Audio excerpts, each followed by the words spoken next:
यिर्मयाह भविष्यवक्ता की पुस्तक अध्याय 9। यिर्मयाह भविष्यवक्ता की पुस्तक अध्याय 9। भला होता कि मेरा सिर जल ही जल और मेरी आंखें आंसुओं का सोता होती, ताकि मैं रात दिन अपने मारे हुए लोगों के लिए रोता रहता। भला होता कि मुझे जंगल में बटोहियों का कोई टिकाव मिलता, ताकि मैं अपने लोगों को छोड़कर वहीं चला जाता, क्योंकि वे सब व्यभिचारी है और उनका समाज विश्वासघातियों का है, और वे अपनी अपनी जीभ को धनुष की नाई झूठ बोलने के लिए तैयार करते हैं। और देश में बलवंत तो हो गए, परंतु सच्चाई के लिए नहीं। वे बुराई पर बुराई बढ़ाते जाते हैं, और वे मुझको जानते ही नहीं।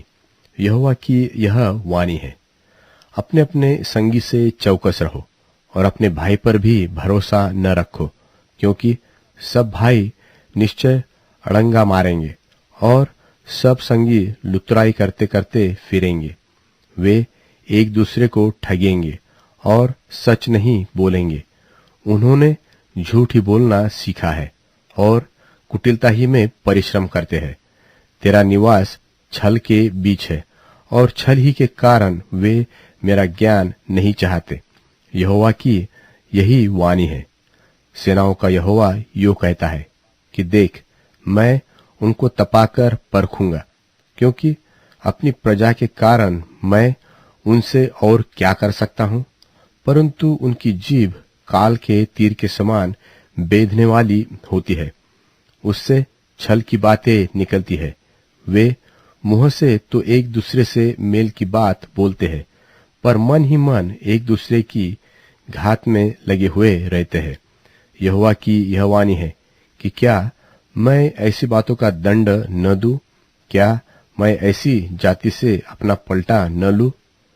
मैं पहाड़ों के लिए रो उठूंगा और शोक का गीत गाऊंगा, और जंगल की चराइयों के लिए विलाप का गीत गाऊंगा, क्योंकि वे ऐसे जल गए हैं कि कोई उनमें से होकर नहीं चलता, और उनमें ढोर का शब्द भी सुनाई नहीं पड़ता।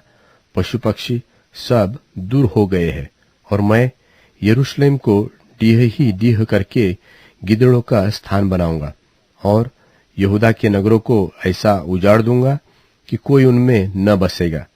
जो बुद्धिमान पुरुष हो वह इसका भेद समझ ले, और जिसने यहोवा के मुख से इसका कारण सुना हो वह बता दे कि देश का क्यों नाश हुआ, और क्यों जंगल की नाई जल गया, और क्यों उसमें से होकर कोई नहीं चलता। फिर यहोवा ने कहा, उन्होंने तो मेरी व्यवस्था को जो मैंने उसके आगे रखी थी छोड़ दिया, और न तो मेरी बात मानी और न उस व्यवस्था के अनुसार चले हैं, वरन अपने हठ पर बाल नामक देवताओं के पीछे चले, जैसे कि उनके पुरखाओं ने उनको सिखाया।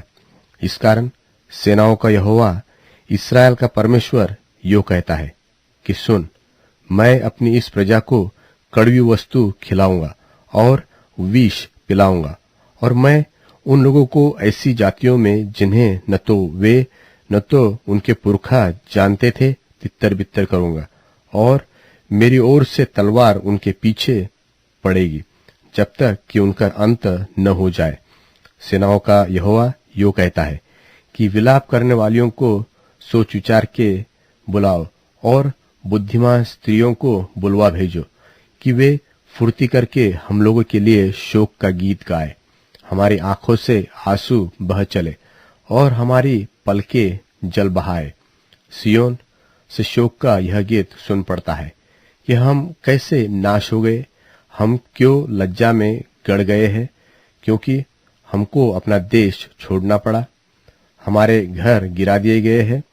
इसलिए हे स्त्रियों, यहोवा का यह वचन सुनो और उसकी यह आज्ञा मानो कि तुम अपनी अपनी बेटियों को शोक का गीत और अपनी अपनी पड़ोसनों को विलाप का गीत सिखाओ, क्योंकि मृत्यु हमारी खिड़कियों से होकर हमारे महलों में घुस आई है, कि हमारी सड़कों में बच्चों का और चौकों में जवानों को मिटा दे।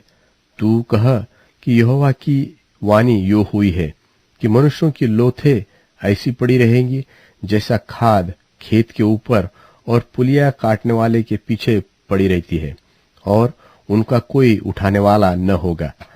यहोवा यूं कहता है कि न तो बुद्धिमान अपनी बुद्धि पर घमंड करे, और न वीर अपनी वीरता पर, न धनी अपने धन पर घमंड करे, परंतु जो घमंड करे वह इसी बात पर घमंड करे कि वह मुझको जानता है, और यह समझता है कि यहोवा वही है जो पृथ्वी पर करुणा, न्याय और धर्म के काम करता है, क्योंकि मैं इन्हीं बातों से प्रसन्न रहता हूँ। यहोवा की यही वाणी है।